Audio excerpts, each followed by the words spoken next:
Ernest Hemingway once wrote, "The world is a fine place and worth fighting for." I agree with the second part. Se7en wasn't just a grim crime thriller. It was a brutal mirror held up to society's darkest impulses. Scenes erupt in controlled chaos. Filming shatters expectations. Harrowing tension pulses behind every frame. Stay with me for 20 weird facts about Se7, plus a bonus fact so eerie you'll think twice before watching again.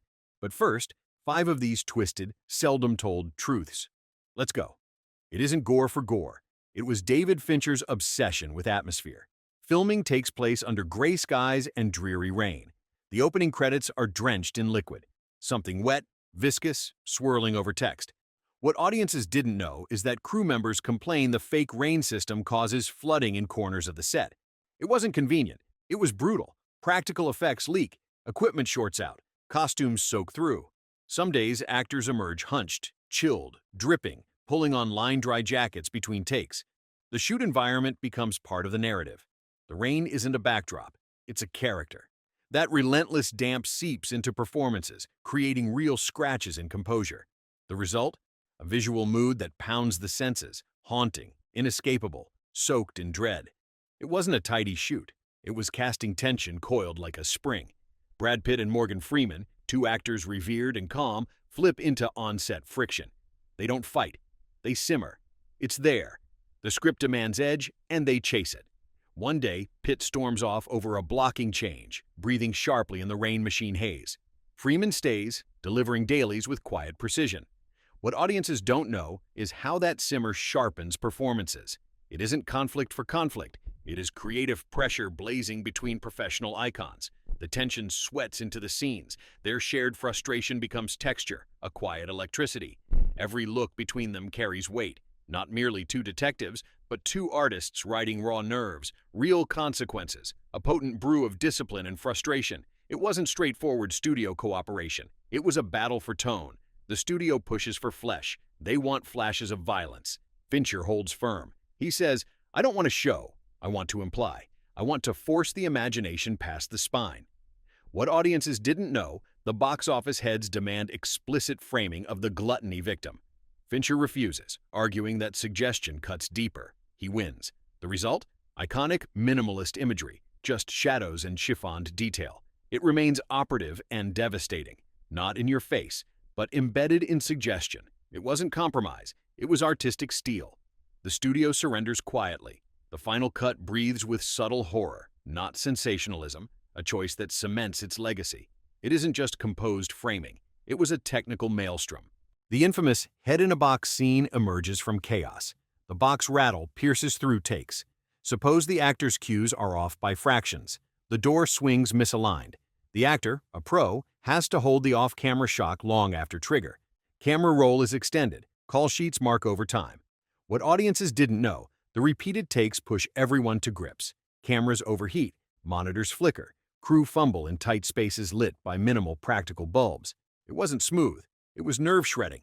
The final moment, flat, tight, abrupt, is distilled tension. Every second reeks of nightmare logic. The result? Gut-punch pacing that your mind refuses to forget. It wasn't product placement. It was hidden subtext in cityscape. The grim, rain-slick streets project corporate signs half-submerged in gloom. What audiences didn't know, Fincher and the production designer actually blur real store logos, overpainting them in the dirty sheen. That's not run-of-the-mill graffiti. It's deliberate erasure of consumer identity. The city becomes a prisoner of its own anonymity.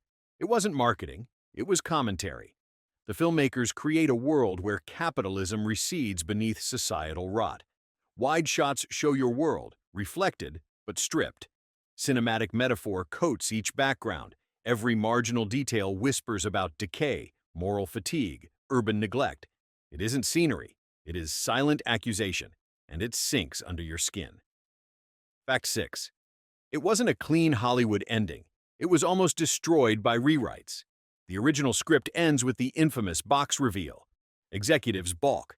They demand a softer conclusion, one where the cavalry arrives or Mills spares dough. Brad Pitt threatens to walk, saying bluntly, "If the head-in-the-box scene goes, I go." Freeman supports him. Fincher sides with the actors. What audiences didn't know, a near revolt secures the film's bleak ending. Without Pitt's ultimatum, Se7en might have ended with conventional justice. Instead, it delivers a nihilistic gut punch that haunts pop culture. The fight wasn't creative indulgence, it was survival. That ending defines the movie, shaping its reputation as the most unflinching studio film of the 1990s. A masterpiece balanced on one battle. It wasn't a neatly scouted city. It was a patchwork nightmare. Se7en's world looks like one rotting metropolis, but it's stitched from Los Angeles and industrial outskirts.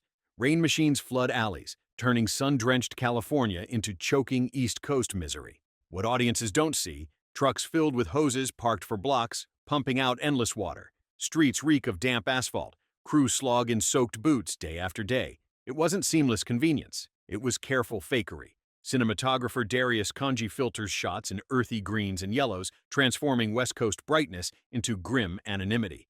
The city never gets a name because it isn't real. It's a nightmare collage, a place that feels both everywhere and nowhere. That anonymity is chilling. It implies corruption and rot in every city. It wasn't just prosthetics. It was living sculpture. The sloth victim shocks even hardened crew. Special effects artists construct the body using full-body appliances. Translucent skin stretched paper-thin, veins hand-painted, pustules layered with makeup glue. But here's the twist. The actor, Michael Reed McKay, actually lies in place for hours, body shriveled by starvation method acting, chest rising faintly. Fincher whispers instructions directly into his ear. What audiences didn't know, the breathing was real. The effect wasn't animatronic. It was a man enduring hell for art. His skeletal figure rattles nerves on set. A medic stands by in case he faints. It wasn't prop making. It was endurance theater. The result leaves even seasoned grips pale, whispering that they couldn't shake the image for weeks. It wasn't ordinary casting. It was a desperate chase for the perfect dough. Kevin Spacey wasn't the first choice. He wasn't even in the studio's top 3. Producers suggest stars like Denzel Washington and Gene Hackman. They pass. Spacey is approached late and offered anonymity. His name won't appear in the opening credits. He loves it. He says it keeps Doe invisible until he steps out of the shadows. What audiences didn't know, Spacey insists on secrecy so fans enter blind. The first time audiences saw him was the first time Freeman and Pitt's characters did. That shock ripples through theater crowds like electricity. Not casting safety, but risk. That gamble locks the villain's reveal as one of the most effective surprises in crime cinema. It wasn't method acting. It was a brush with real injury. During a chase scene, Pitt vaults over a car and smashes his arm into glass. Blood gushes. Cameras keep rolling. What audiences didn't know, that injury wasn't scripted. Pitt tears a tendon, requiring surgery and a cast. Instead of halting production, Fincher rewrites scenes to hide or incorporate the cast. Look closely. The bandage on Mills's arm in later scenes is no prop. It's real. Pitt's injury forces the film to adapt, giving Mills a weariness that deepens his unraveling. What could have been disaster becomes authenticity. The accident injects raw grit into the performance, reminding us this wasn't smooth Hollywood fakery. It was dangerous, improvised survival. And before we keep going, go ahead and like and subscribe, because the next 10 facts reveal even darker truths buried in Se7en's production. It wasn't just production grit. It was Fincher's war with time. The director insists on dozens of takes, sometimes over 100. Crew groans as call sheets stretch into overtime. Morgan Freeman, calm as ever, calls it precision bordering on madness. What audiences didn't know, Fincher reshoots even mundane shots, hands flipping files, rain dripping off. Glass, because he believes small details build subconscious dread. It wasn't indulgence, it was method. Every delayed meal, every weary yawn from the crew bleeds into the final texture. When you watch the film's exhausted detectives drag themselves through a decaying city, it isn't just acting. It's real fatigue, carved into the actors' faces after grueling repetition. The director weaponizes exhaustion to make the story authentic. It wasn't simple set dressing. It was handcrafted obsession. The crime scenes, each tied to a deadly sin, were constructed with terrifying detail. The Greed apartment wasn't decorated casually. Fincher demanded stacks of real props, drawers filled with fake bills, blood smears layered in stages. The art department spends days distressing the walls with mold, nicotine stains, and grime. What audiences didn't know, many of those props are never even shown in close-up. But the actors feel them, smell them, react to them. It wasn't waste, it was immersion. Pitt recalls gagging on the rotting air of the sloth set. Crew wear masks during prep. When the camera rolls, dread isn't faked. It hangs in the air, heavy and authentic, captured without words. It wasn't just grim weather, it was deliberate psychological warfare. Fincher bans bright colors from the wardrobe. Mills's ties are muted, Somerset's trench coat is earth-toned, and Doe's shirts are pale as ash. Costume designer Michael Kaplan says, "We drain the palette so the audience never finds relief." What audiences didn't know, Kaplan originally considered bolder colors, but Fincher shut it down. Even props like coffee cups and file folders were restricted to dull, oppressive tones. It wasn't coincidence, it was design. The drab palette seeps into the mind, making the viewer feel trapped in monotony alongside the detectives. By the time the final act explodes in a sun-scorched desert, the sudden contrast feels like blinding punishment. Subtle wardrobe choices become emotional weapons. It wasn't just another thriller, it was a film cursed by superstition.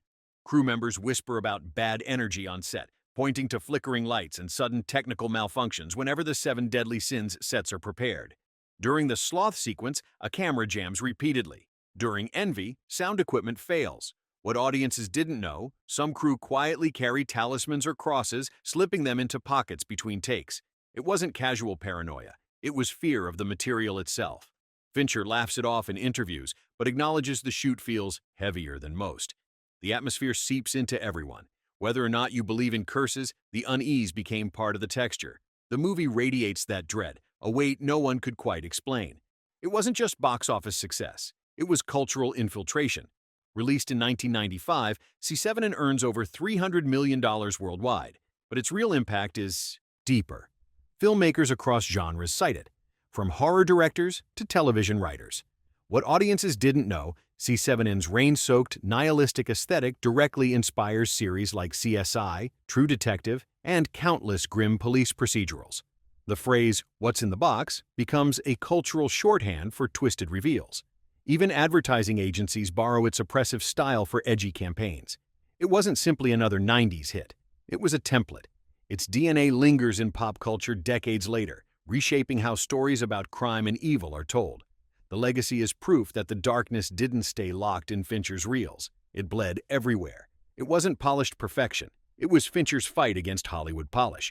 New Line wanted the film slicker, brighter, more commercial. Fincher pushed back, demanding rough edges. He used bleach bypass processing, leaving the negative desaturated, grainy, and dirty. What audiences didn't know, this wasn't easy. Labs resisted, warning it could ruin the prints. Fincher insisted. The result? Se7en's muddy blacks and yellowed tones look less like a Hollywood film and more like a photographic crime scene. It wasn't glamour, it was grime. Every frame oozes unease. The choice was risky. If audiences rejected it, Fincher's career might have ended here. Instead, it became the benchmark look for gritty cinema for decades. What executives saw as damage, Fincher turned into unforgettable atmosphere. It wasn't just dialogue, it was whispered philosophy. Somerset's weary monologues about society weren't just written by Andrew Kevin Walker. They were infused with Freeman's improvisations. Between takes, Freeman offers subtle line changes, tightening phrases into razor-sharp truths. What audiences didn't know, some of the film's most quotable lines, about apathy, about corruption, were refined in the moment. Not rigid scripting, but lived performance. Freeman, known for gravitas, sinks into Somerset like he's wearing old skin. His words carry a weight beyond acting. They sound like warnings. That authenticity reshapes the character from detective archetype to moral compass. The irony? Audiences leave not remembering Mills's anger, but Somerset's exhaustion. The film belongs as much to Freeman's voice as to Walker's pen. It wasn't just Kevin Spacey's performance, it was his control over Doe's aura. He arrives late in production, but immediately dictates choices. No flashy costumes, no theatrical makeup, just anonymity. What audiences didn't know, Spacey insists Doe should look like someone you'd pass in the street. Fincher agrees. Costumers strip Doe of uniqueness. Wrinkled white shirts, drab slacks, plain shoes. The effect is chilling. He isn't a cartoonish villain. He's terrifying because he could be anyone. On set, Spacey keeps his distance, avoiding Pitt and Freeman until his scenes. That wasn't arrogance. It was strategy. The actors confront him on screen with the same alienation they feel off-screen. It wasn't performance alone. It was psychological design. The audience absorbs that same shock. Evil can be utterly ordinary. It wasn't easy sound mixing. It was nightmare layering. Composer Howard Shore's score blends industrial groans with distorted strings, but the real secret lies in the sound department. They weave in recordings of buzzing flies, distorted subway rumbles, and even slowed-down animal cries. What audiences didn't know, some tones are recorded at such low frequency that viewers feel unease without hearing it consciously. The effect works like subliminal dread, shaking nerves invisibly. Fincher calls it weaponized atmosphere. It wasn't music and effects separated. It was a sonic assault designed to haunt. Even long after the credits roll, viewers report feeling unsettled without knowing why. Sound doesn't just accompany Se7en, it stalks it, crawling into the subconscious like another unseen killer. It wasn't just one movie, it was Fincher's rebirth. After Alien 3 nearly derailed his career, he swore never to direct again. New Line offered Se7en, but he accepted only after seeing Walker's script. What audiences didn't know, if Se7en failed, Fincher planned to retreat permanently to commercials and music videos. The pressure was suffocating. Instead, the film became his redemption. Critics hailed his uncompromising vision. Audiences embraced the horror. And Fincher, once considered a failed wunderkind, became one of Hollywood's most respected auteurs.